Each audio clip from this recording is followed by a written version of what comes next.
Hello అండి. ఈరోజైతే blouse వెనకాల భాగం సింపుల్ వర్క్ అయితే చేస్తున్నానండి. సింపుల్ వర్క్ అంటే కట్ వర్కే కానీ ఫుల్ కట్ వర్క్ అన్నమాట. సింపుల్గా తక్కువ కట్ వర్క్ వచ్చేలాగా చేస్తున్నాను. వెనకాల భాగం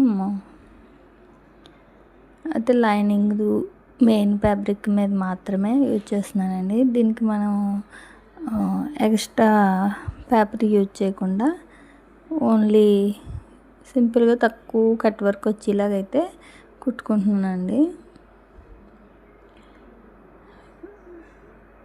ఇలా చుడిదారుగా నేను ఒక కుట్టు అయితే వేసేసుకుంటున్నాను. వెనకాల భాగం కట్ వర్క్ బాగా హెవీ తీయలేదులేండి, సింపుల్ వర్క్ కాబట్టి కొంచెం తిప్పేటప్పుడు ఇబ్బంది అవునా కానీ ఉన్న టైంలో మాత్రం ఈజీగానే అయిపోయిందిలేండి. వెనక తిరిగేసిన తర్వాత మళ్ళీ మనం కట్ వర్క్ని చూసుకుని ఒక కుట్టు వేసుకుంటున్నాను. ఆ తర్వాత వచ్చేసి పైపింగ్ అయితే ఆల్రెడీ రెడీమేడ్ నా దగ్గర ఉన్న పైపింగ్ తోటి చేసేస్తున్నానండి. పైపింగ్ అన్నది మనకి వేసేటప్పుడు కొంచెం టైం పట్టినా కానీ వేసిన తర్వాత చాలా నీట్గా అయితే వస్తుంది.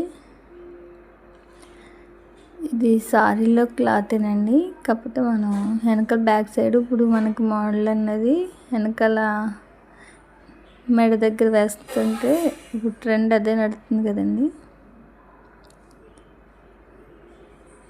నేను కూడా సేమ్ బ్యాక్ సైడ్ అయితే ఇలా వెనక్కి 2 పీసెస్ అయితే తీసుకున్నాను.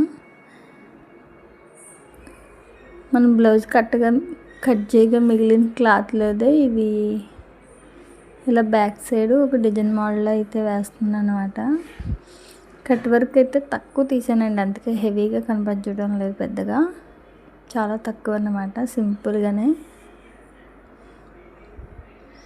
అసలు కట్ వర్క్ తీసామా లేదా అన్నట్టుగానే చేశాను తప్ప ఇంకా హెవీ తీయలేదు. ఇంకంతే అండి. ఈ అటాచ్ చేసిన తర్వాత ఎక్స్ట్రా క్లాత్ కట్ చేసి మనం బ్యాక్ సైడ్ అయితే డిజైన్ ఇదేనండి, సింపుల్గానే. ఫస్ట్ అయితే అటాక్ చేసాను, రెండోది కూడా సేమ్ ఇలాగే అటాక్ చేసిన తర్వాత ఇంకా బ్యాక్ సైడ్ అయితే రెడీ చేసుకున్నాను. సింపుల్ డిజైన్ ఎలా ఉందన్నది చెప్పండి మీరే. ఓకేనండి, థ్యాంక్ యూ.